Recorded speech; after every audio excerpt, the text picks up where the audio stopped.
एक नाम मैं ले रहा हूं और मेरे अपने मुताले के बाद मुझे ये कहने का हक है कि एक बेहतरीन इंसान, नाम लू, रामचंद्र। समझ गए कि नहीं? अयोध्या वाले। मैंने स्टडी की है इनके किरदार पर, इनकी जिंदगी पर, मिंबर से कह रहा हूं, ये सिर्फ मजलिस नहीं, हकीकत है। राम की जिंदगी में मुझे कोई ऐसी बात नहीं मिली कि जिस पर हम उंगली उठा सकें कि ये गलत किया उन्होंने।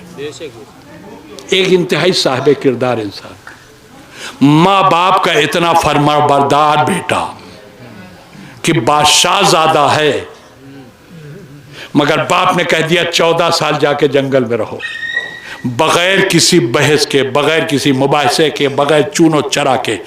सुन लेना आसान है, मेरे लिए पढ़ देना आसान है, लेकिन बादशाह के बेटे के लिए 14 साल जंगल में रहना खेल नहीं है। बेशक बेशक। अच्छा, उससे माँ बाप नहीं, बाप तो सगा है, माँ सौतेली है जो चाह रही कि जंगल में रहे। तो सौतेली माँ की बात का इतना लिहाज कि बाप से इतने ही कह सकते थे कि आप मेरी सौतेली माँ की बात पर मुझे जंगल भेज रहे हैं, इतना भी नहीं। माँ की ख्वाहिश है, ठीक, हम जा रहे हैं। है ना साहिब किरदार इंसान? आप सब के सब आज़ादार हैं, आप सब के सब मुहिब्बान आले रसूल हैं। आप बादशाह नहीं हैं, मगर अपनी औलाद से जाके कह के देखिए कि अब जाके फला बाग में 14 साल रहो, घर ना आना। बच्चा सीने चढ़ा लेगा, अब्बा आपको हुआ क्या है? हम जाके बाग में रहें। न लहाब, न गद्दा, न चादर, न तकिया, न बिस्तर, न पलंग, कुछ नहीं, जमीन पर लेटे, न ओढ़े न बिछाए, सर्दी में ठिठुर के मर जाए। कह सकते थे राम की नहीं अपने बाप से? नहीं कहा। है ना इताअत शारी की सबसे आला मंजिल, है कि नहीं है?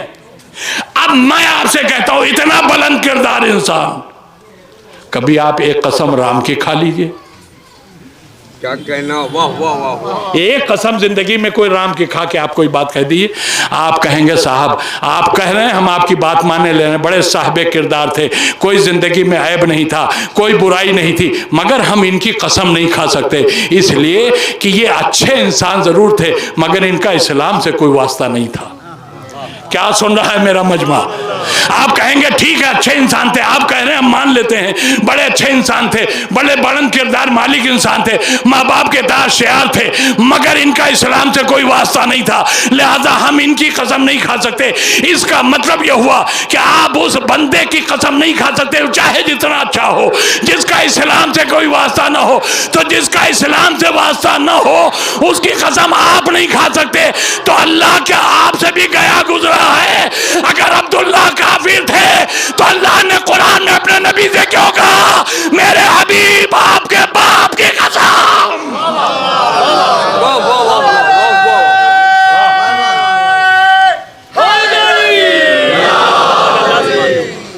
अब अपना कहा हुआ जुमला फिर दोहरा रहा हूं कि जनाब अब्दुल्ला की कसम अल्लाह की तरफ से खाना इस बात की दलील है कि जिस वक्त अल्लाह ने नबी के बाप की कसम खाई, नबी ईमान की, नबी का बाप ईमान की उस मंजिल पर था जहां उसके बराबर कोई नहीं था। एक सलावत भेज दीजिए मोहम्मद वाले।